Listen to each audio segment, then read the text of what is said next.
My name is Stanostern. My story is that I was born in a small town.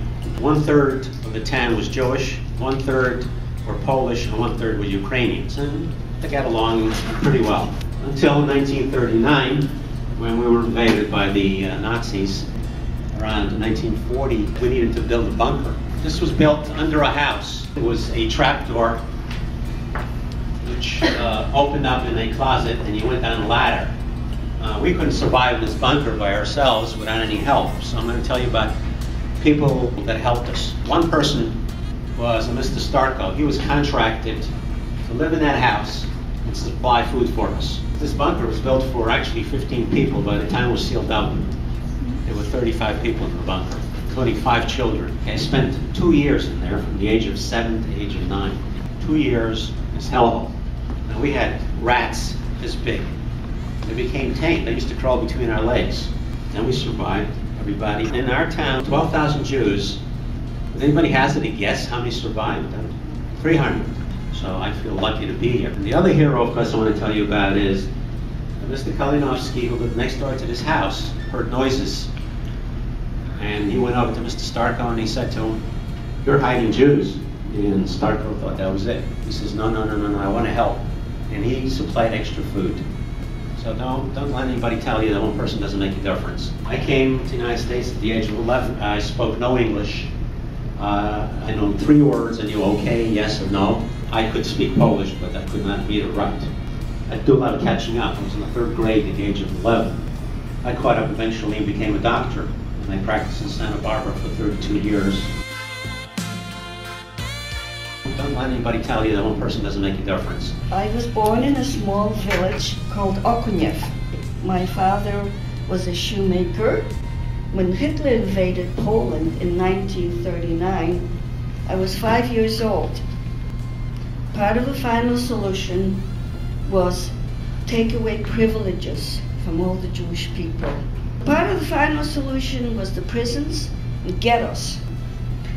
The ghetto consisted of enclosing a number of streets, high walls, barbed wire, glass.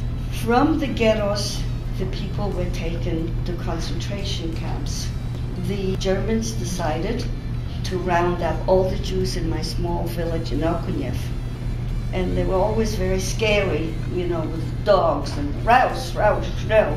My grandfather died of a heart attack when they marched in and took my uncle. It took about a whole day to arrive at the Warsaw Ghetto. The ghetto was not a pretty place. Everybody was starving in the ghetto. You could see skeletons walking around or just lying on the streets, covered with paper. There was a woman that lived in Okuniew. Her name was Stasia, and she was Gentile. She was not Jewish. So she came in, she brought food, and my mother was there with my younger sister and asked if I could go back with her, look after her cow. So I went. She smuggled me out as her own child. So I lived in Okuniew. After a while, there was a young woman from the Warsaw Ghetto, a teenager by the name of Toba, escaped from the Warsaw Ghetto. She told me that she saw her parents and my parents being taken on a transport to one of the concentration camps. She and her boyfriend spent the night at one of the farmers, and someone denounced them. So the next day, both of them were killed. So there was a wonderful lady. She was a young married woman by the name of Wanda, and she found out that I was no longer safe living in Okuniew. So I lived with Wanda and her husband. They were Catholic, so I became Catholic. I went to church. So we were liberated in Krakow in 1945 by the Russians, and I am a retired school teacher and social worker. I just hope that anything that we have to convey will help you eliminate hatred and prejudice, and we can learn to live together, whether we're different religion or different race. Is there anything that any of you can't do that you believe is a direct result of your experience? I can't go back to Vienna. They say it's beautiful. I've been to Germany, I've been to Poland, but I cannot go back to Vienna. Renee? I'm also from Vienna, Austria. Since my whole family died except my immediate family, my biggest problem is not feeling I belong anywhere. And then we had to lose our religion, so of course we had to say we're not Jewish anymore. It's just a feeling of never belonging, and that's the hardest thing for me.